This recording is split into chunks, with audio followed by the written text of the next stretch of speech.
Ray, thank you so much for joining us. So, No problem. this is something that we started last. Actually, it was a little COVID project that we started. Basically, it's called the Open Up series, where we speak to people, mental health advocates. We got a few footballers on previously as well.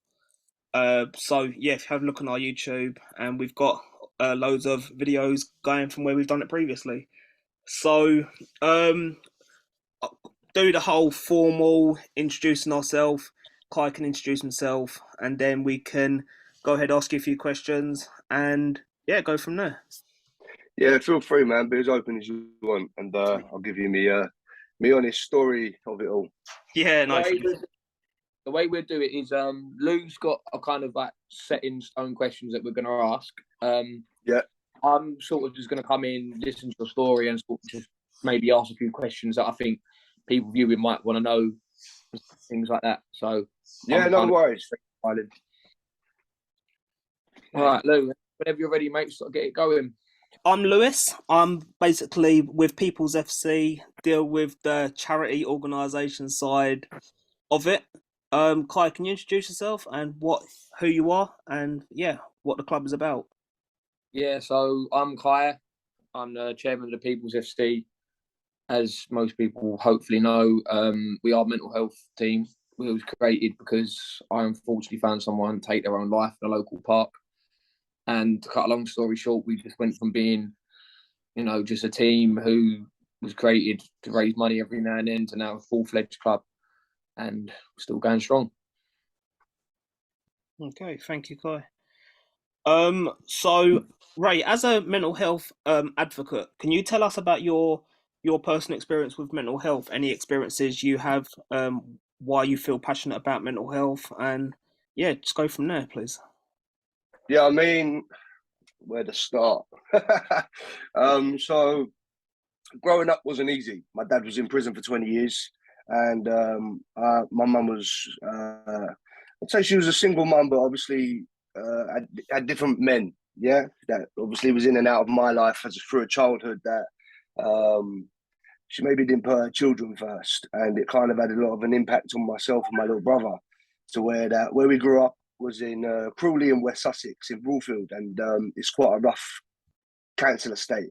So life for us was on the streets, and I think all of this become normal. As I was growing up, it was just a normal thing that was happening every day, and that was life for me. And then we got busted at about I was 18 and a half, and we got busted shotting crack cocaine to undercover cops. And I ran away from home. So I flew to Greece, Malia, when I was 19. And I took 1,008 euros with me because my mum took a lot of my money that I had as rent. So anyway, I went to Greece, and I met this girl who is my wife, who I've got 3 lovely boys with still. When I was 19, and when I met her, she had a thing that something I'd always missed in life that I kind of never took notice of, which was family. She had the normality of a mum and dad.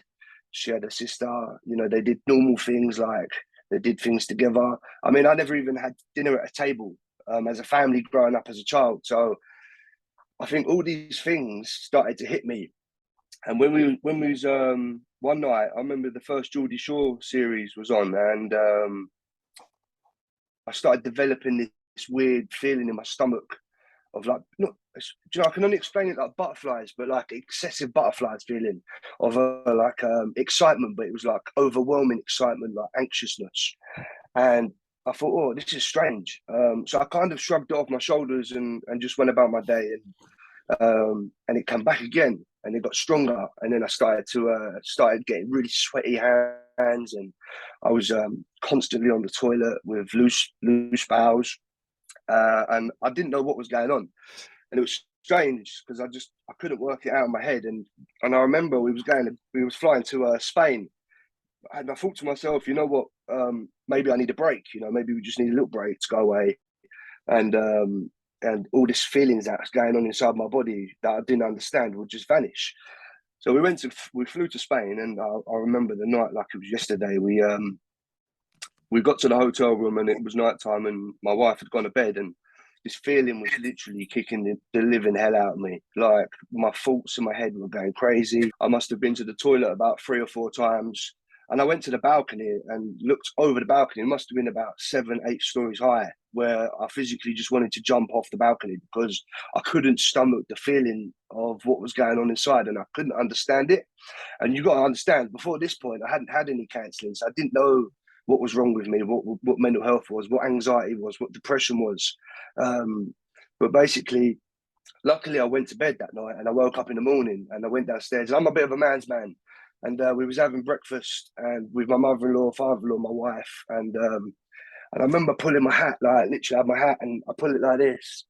I start crying my eyes out. And my mother-in-law, they were baffled because people know me as, like, before this, like I was the clown, you know, I was the party. And I said, like, she said, what's going on? And I said, there's this feeling that's going on inside me that I can't explain, and it's tearing me apart. And another thing that had happened, I developed a voice in my head. I've only started recently being quite open about it. Not that I'm never ashamed of it. It was a very dark place. And when you suffer with intrusive thoughts with mental health, you talk to yourself. Yeah. So when you're talking to yourself with mental health in your head, like, it's like you develop another person in your head. That's what they call schizophrenia. And it wasn't as bad as that, but my stepdad used to call me gay quite a lot because I had a lot of girl mates when I was growing up. He used to call me batty boy, queer, and loads of things, you know. So in my head, part of this mental health weird thing, I developed a voice in my head trying to tell me that I was gay. But you got boys, remember, I'm married to a woman. So it was like everything that had been beaten in me as a child or a young teenager, it was like everything was coming up as an adult. So anyway, my mother-in-law said to me, look, when we get home, we're going to get you to the doctors. And I remember I went to work the morning and I literally sat down and I could not face the day. Like, my body was trembling, my hands were sweating like crazy. And I literally said to my manager, I got to go. And I got in the car and I remember flying home and I literally locked myself in the room. I didn't want to be around no one. My wife couldn't understand it. You can't understand mental health if you don't know it. And especially, you got to remember a flip side reverse of me, of being this absolutely full of beans character, to just breaking it down into a complete shambles shell. It was like, what the hell's going on? Anyway, I went to see this doctor and he said, explain to me what's going on. They give me the scoreline and basically said, you know, you're going through depression and anxiety. I had severe anxiety, depression, and my bipolar. And I didn't get it. I was like, oh, why am I suffering with that? And it wasn't until I had counselling that I started opening up my beans, you know, for the past, and started thinking, shit, you know, like, yeah, I've never had a father role. Why didn't my stepdad want to know me? Like, why was he horrible to me? Why did my mum never put us first? And before, after this, my little brother was 16 and he rang me up New Year's Eve, and I was 18. I was just getting in the bath. I remember going to Liquid Envy, and this is another massive thing that had an impact on me. And his friend Grant phoned me up and said, "Look, you know, your brother's just collapsed." So I literally remember getting out of the bath and running to the shops, and my little brother was laying there dead, literally out cold dead, and he had suffered the equivalent of 8 heart attacks. He had what Fabrice Mwamba's got, cardiomyopathy. And I remember a couple of nights before, I used to dream about crying in the rain, and I was sat in the corner. It's really weird. I had these like vivid images of sitting in a corner crying in the rain, and all I could picture was lights and where the paramedics were performing CPR on him. And they shocked him so many times, and all this was coming out of my counselling. I was talking about that, I was talking about this, and you know what? When I started to talk about my mental health, rather than what I said to you guys earlier, talking to myself about my mental health, because I was talking, when you talk about yourself about it, it builds up. Like I always explain, like if I talk to myself about my mental health, it's like a rebound. You're not good at this, you're not good at that, you're gay, no, I'm not gay, you're this, you're that. And it's constant. It's like, your mind should take thoughts in your ear, round your head and out your other ear. You know, it's like a bookshelf. You can't put too many books on a bookshelf because the bookshelf will just fall over. That's why they call it an chemical balance. And I think that's what happened to me. And I was put on really strong medication. And that was when my journey started, boys. You know, I had to accept my mental health. I had to accept my past. I started writing music, poetry, spoken word about how I used to feel, because I used to be able to express it better on paper. And yeah, it's been 11 years now, you know, and it's took a long time for me to get to where I am. But now why I'm doing this is because I feel I'm strong enough now that I've been to the most darkest places and fought the most biggest demons in my life. Yeah, that I can come on Twitter. I can offer people that support. I can lay down to say, I know how you feel. I'm a mental health first aider for England. My work paid for me. And, you know, at the end of the day is I always believe that, you know, a medical profession can advise you medically, but no one can ever understand you better than speaking to someone that's actually been through that dark place. And yeah, and that's why I'm here. So I've got some big things lined up next year as well that I want to be doing, but I had to take a little break. I don't know if you boys knew, but I was doing a lot of mental health spaces last year, and with his name was Shocks, and he ended up getting meningitis, man, died literally Christmas, and it absolutely broke me again. So I kind of had to like pick myself back up again. But yeah, that's me, bruv. Yeah, you know, no, and thank you for opening up, because yeah, that takes strength and courage to obviously be able to relive that and actually tell me and Kai, and also our big, because we've got a big YouTube following as well. So yeah, obviously that's the reason why we do this open up series, to be able to encourage other people to open up. And the People's FC motto is "It's okay not to be okay," which is something that we live by, and that's the reason why we have that on our branding. So wait, just before you go on, Lou. So you said that one of the things that helped you out with your mental health was you was doing spoken word, poetry, and things like that. This is one of the things that I say to people, that a lot of people, they deal with mental health in different ways. For example, me, I'm a prime example of whatever I've been through, I just go to the gym. It don't matter what you do, as long as you find something that you enjoy.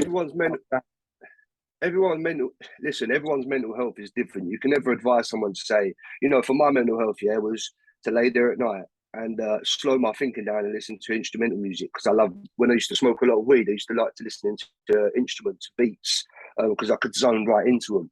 Whereas when my mind's in a crazy place, if I put music on instrumentally, no words, I can zone my mind to thinking, that's a saxophone, that's the bass guitar, or this is a piano. But that won't work necessarily for someone else, you know, like you just said. Your piece of bread is going to the gym because it's something you enjoy, it keeps your mind active. It's all about keeping your mind active and finding what helps you, because not what helps you is going to help someone else, you know. And that's what I've always believed. I think everyone's got for example, you could have someone that is struggling with mental health. They could start going to the gym. They might enjoy the gym, but it might make them worse. It might make them worse. Who knows? Yeah. But they will always find there's always something that you can do. It could be anything. It could be painting, playing chess. There's so many things that you could do. If you find that one thing to help you get over your mental health, then once you get into it, it will help. It will 1,000% help. You just got to find that thing that you enjoy. Yeah. Mental health's a journey. And that's what people got to understand is, I used to say mental health destroyed me as a person, but deep down it really taught me who I really was behind a fake smile, you know. Why did I used to make these people laugh? You know, because maybe I was hurting inside, because I'm not doing the things that make me happy. I want to make other people happy. Until you start, you know, learning your own mental health, learning your own triggers, with mental health, you've got to dig up deep. Yeah, you've got to go to the bare backbone of what's hurting inside and face it front on. Because if you don't face it front on, you self-medicate. And if you self-medicate with alcohol, you self-medicate with drugs, or you self-medicate with anything else, no matter what happens, they always come up and bite you on the arse. And I was one for them dudes. I used to always just neck the brandy back, smoke the weed, push it, don't worry about that. And then, you know, 3 months later, bang, I'm back in the same position, until I actually fronted my fears of what was going on. What really cut it for me, dude, was my stepdad at my wedding. Yeah, he come up to me and he was crying, and I said to him, "My stepdad's a geezer, and like, he's not really one to suffer his feelings, which, you know, I always try and get him to open up." And he said to me, "I'm sorry," and I said, "What are you sorry for, bro?" And he said, "Sorry for your child." That gets me emotional, man. He said, sorry about how I treated you. And I said, look, you can't change the past. You can't change the past, but you can make the future. Yeah. So if you could cut the rope from the past and not, you can never forget what happened to you, but you can always move forward and become a better person. Right? For me, I always think to myself, sometimes demons inside of me, of my past, live inside of me, and I can see it come. Sometimes it comes out in me and my children, and I think, no, I don't want to be like that. But when people accept that they're wrong, and it's a massive weight, I used to say, like, in part one of my musics I wrote about like a rope being tied to me, and now it's been cut and I'm free. I'm free in a sense of I am free, but I'm not free because it will always come and question me. Like Kanye West says it in a song. I think everyone uses it. It says that doesn't kill me can only make me stronger. Stronger, yeah. I use that quite a lot. That quote quite a lot, because if you look at a lot of people now who do things of mental health, if you look at how positive people they are, like there's so many people that have dealt with mental health problems and they're all so positive. And I do feel like it might seem hard to beat that barrier, but once you do break that barrier, you do become a better person from it, because every struggle in life makes you a better person. Exactly that. And every bad day you have and you get through it is a day that you get a little bit stronger to face the next bad day. I read a tweet on Twitter earlier today to say the only advice I can give someone is that there is a way out, there is a path, and there is a path. I'm telling you now. I mean, like I said earlier, I've been in the most darkest place of looking at the ceiling, thinking if it would hold my weight. Yeah, to not wanting to be here anymore, to knowing that I can look back and think, I got through that. And to anyone that listens in and watches it and is suffering now, I just think that, you just got to, as soon as you reach out, and I believe, and I always say it, and, we always agree that the best medication for mental health is speaking. Yeah, is speaking about it. 100%. 100%. I don't think people realize how important it is that you speak about it, because once you do speak about it, you can't have it in your head where you think, how is speaking about it going to help me? But then once you do it, and you go, yeah, it has. It is a weight off your shoulders. Because you yeah. I think that's trust me. When people not wanting to speak out because they feel they're afraid about feeling weak, but as you boys have said, by speaking out, it's the complete opposite.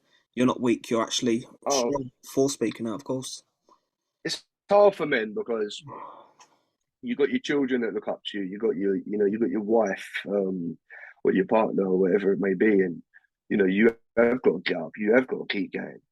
But sometimes there's an okay time to stop and think of yourself, because sometimes it does get too much.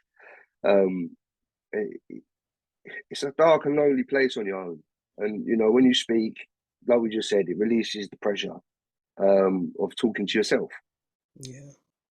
I wanted to touch on. I reached out to you. I think it was a couple of months ago. The story that came out about when you was on holiday, and like I remember, I commented on your tweet saying I can't remember what I said. It was quite corny now. Think about it, but I was like, the term hero gets thrown about quite a lot, but that's what you are. And I wanted to touch on that if you was happy to. Speak that for kind of affected me as well, man. So we was in Tenerife last year, and so I did nursing for 10 years, because obviously my brother had the heart attack, so I did a lot of nursing for 10 years and in the community, and then I ended up doing palliative nursing.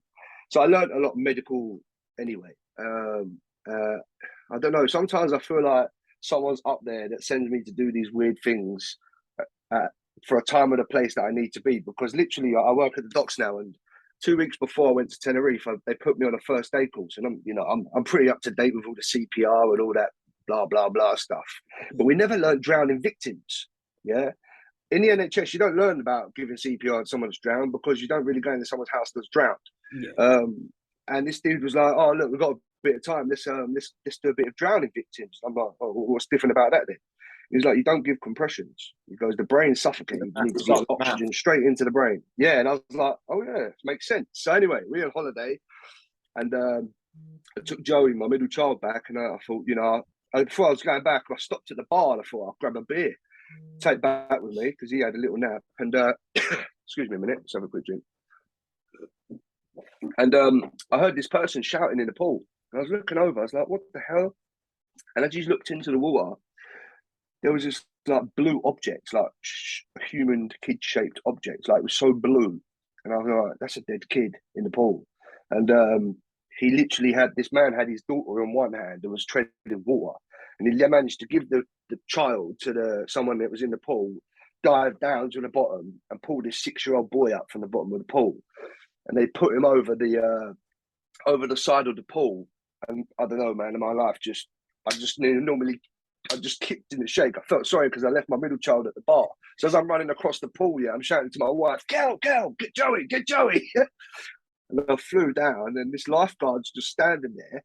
I went, "What are you doing?" He went, I don't know. I thought, talk about just put the Baywatch outfit on for looks, mate. Do you know what I mean? So I chucked him out of the way. And literally, I knew he was dead, man. There was no point in me looking for signs of life. He was so suffocated. So I literally started straight away giving him mouth to mouth. I think on the second one, I got nothing back, and I was thinking, oh, he's gone.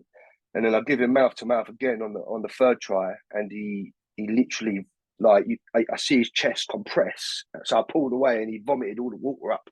So I banged him into his coat, like whipped him into a recovery position, and he was just vomiting loads of water up. But all the colour was coming back, and I got down low to his face, and I was like, "What's your name?" And he couldn't talk. His mum was there. I was like, "Where's his mum?" Telling everyone to go away. Everyone thinking it's flipping like crime scene. I said, it's like around the pool on holiday. You could imagine there's so many. I said, "Everyone go away." He's going to be scared. He's not knowing what's going to happen. But yeah, he was snorkeling in the pool. He's only 6, and when he was snorkeled, I think he inhaled water into the snorkel, which made him panic. And then he sucked a load more water in, and then he sunk to the bottom. But he went to hospital for 2 nights, and he had only a tiny bit of fluid on his lungs, and yeah, it saved his life. Yeah, that's the crazy thing about it, is that kind of like fight or flight with that lifeguard. Like he's obviously been trained to do that. Like there's no, I don't know. In England, I used to be a lifeguard, so I know you have to same. Go training. Yeah. Do you know what I mean? So you know, you have to go through a lot of training. I don't know what it's like. I don't know the training in Tenerife, guys, but like literally, like when I looked at him, I don't know if he absolutely pooped himself. Like, listen, when you do first aid training, 9 times out of 10, a lot of people don't use this first aid training in CPR. So when you do use it, it's a bit like, it's not a dummy anymore. It's a real live person. Yeah, this person is dead. It's a person. Yeah, so people panic. Maybe he panicked. I don't know, but if I wasn't there, not just to big myself up, the little boy would have been gone. Yeah, 100%. Because no one was doing anything. But the thing is, I would like to know if he was actually trained or it was just that situation. He's just gone, oh God, what do I do? Because we've had it before in our life where someone had a heart attack in front of us. And luckily enough, we had a team that was really good on that day. It was a busy day in the summer.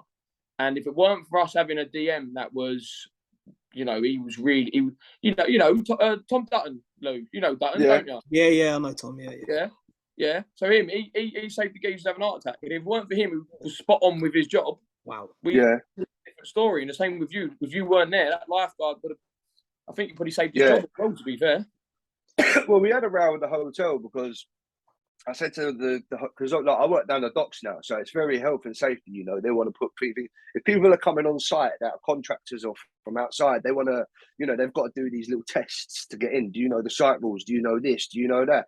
And when I said to the hotel, I said, "You're lucky, he didn't die," because I said your hotel would be worldwide news that little boys died in your pool, and they went, "Well, it wouldn't be our fault because he's agency."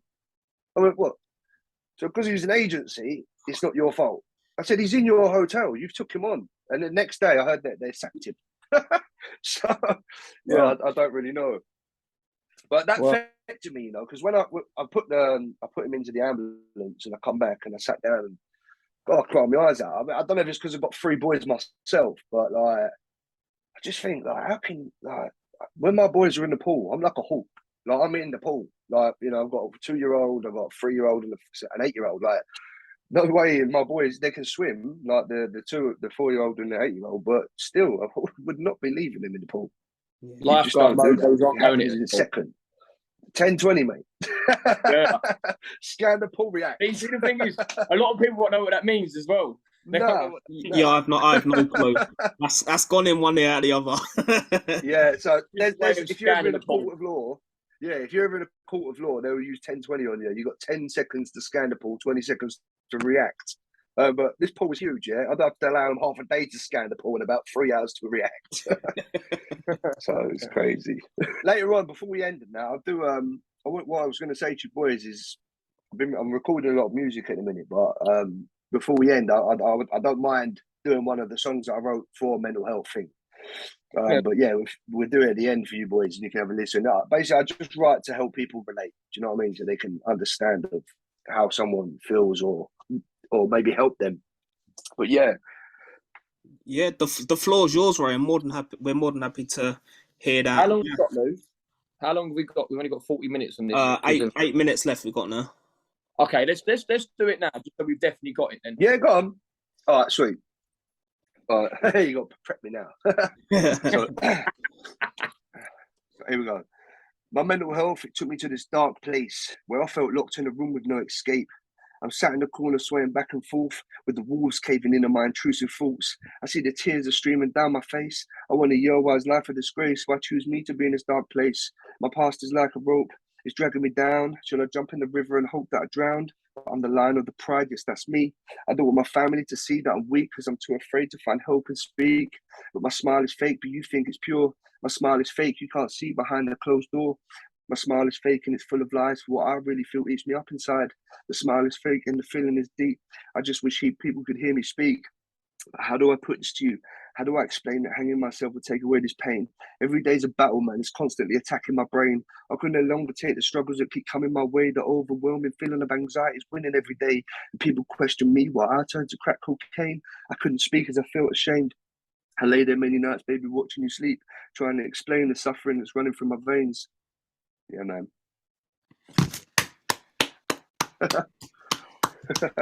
Yeah.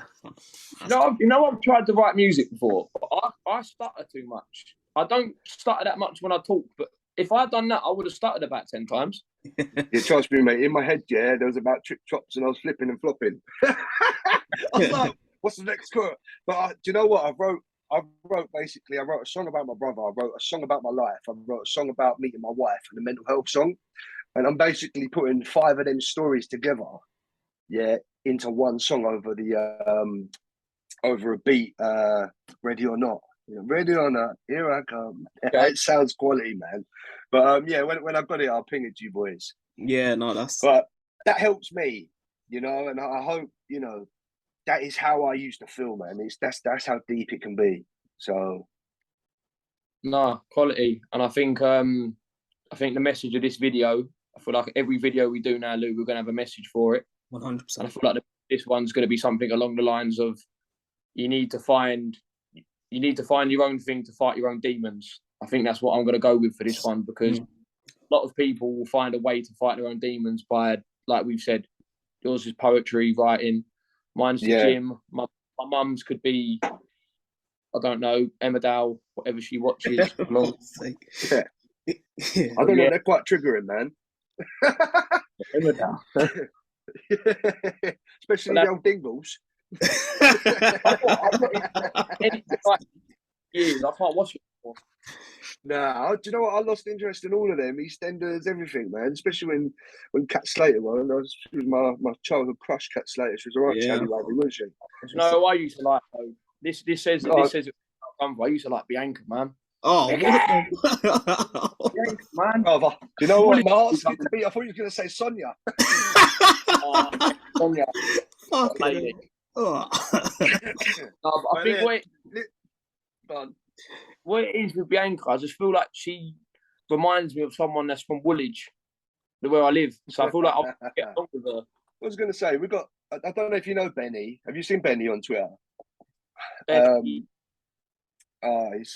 can't remember what his name is on there. I'll tag you boys into it, but we're going to be doing a lot of stuff next year. We're trying to organise a charity football match, and if anyone you might want to get involved, but which Benny does a lot of work with, like Callum Best and that. Okay.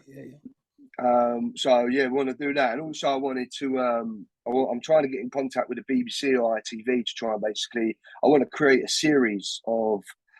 It's basically I want to create a series of someone suffering with mental health and the path it could lead to.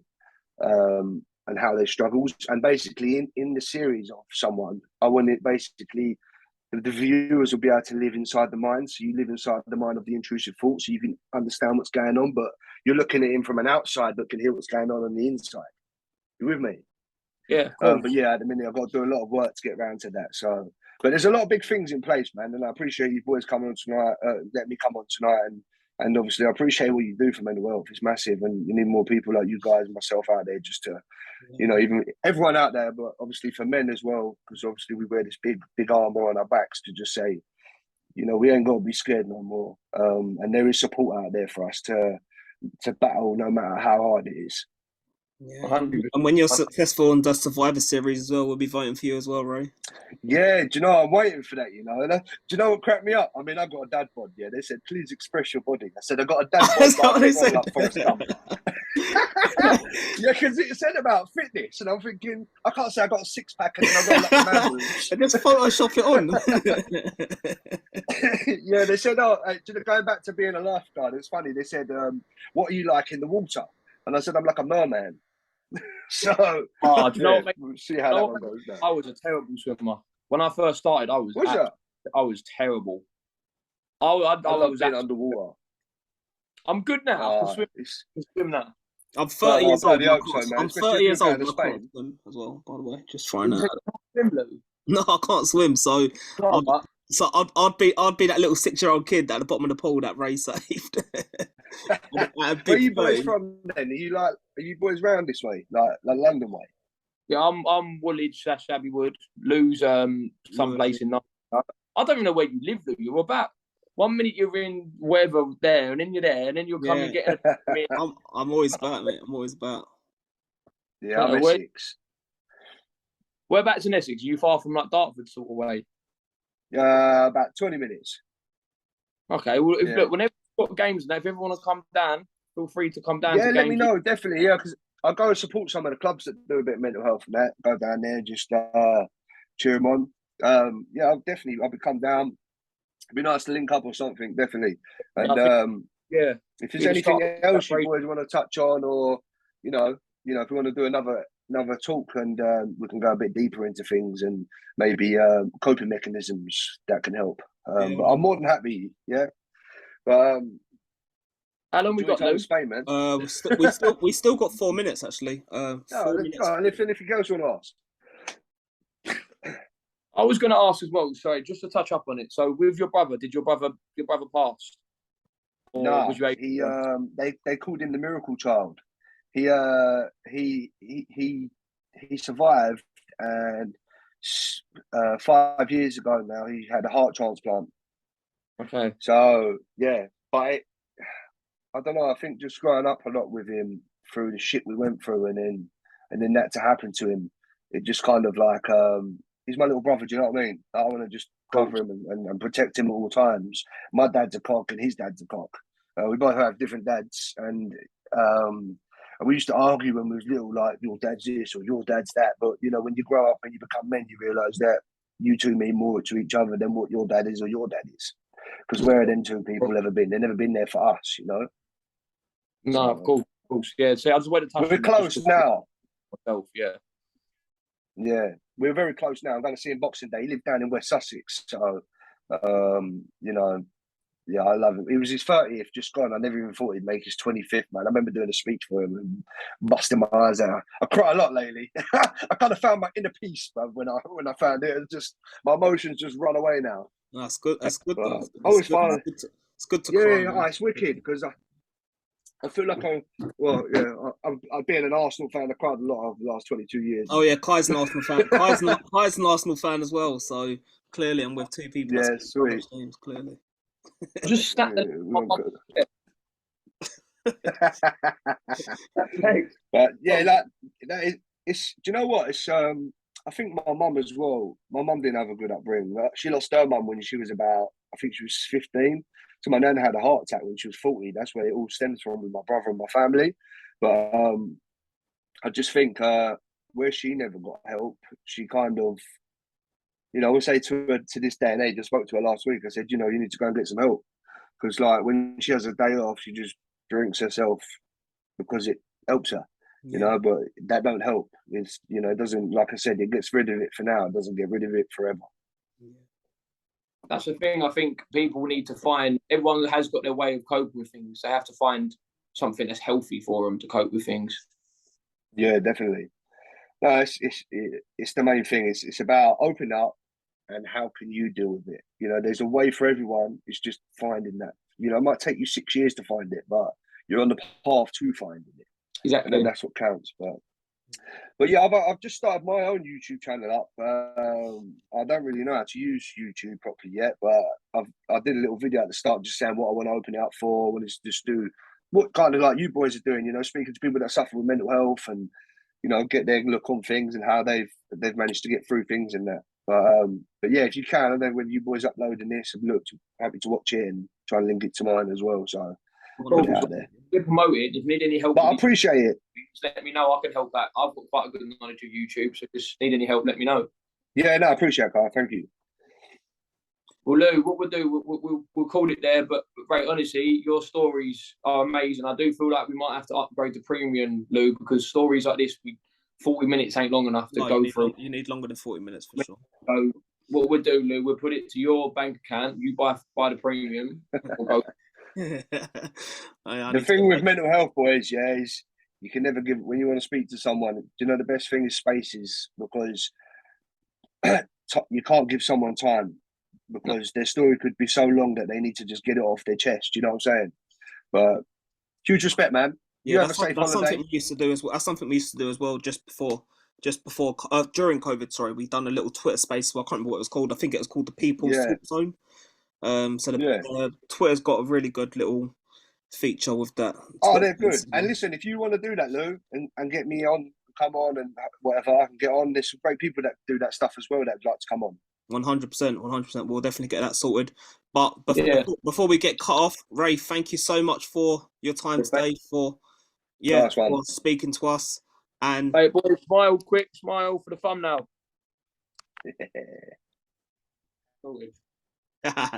Ray, look after yourself. Thank you so much. Yeah, Christy, boys, take it easy. Have a safe flight. Yeah, in a bit. Nice one.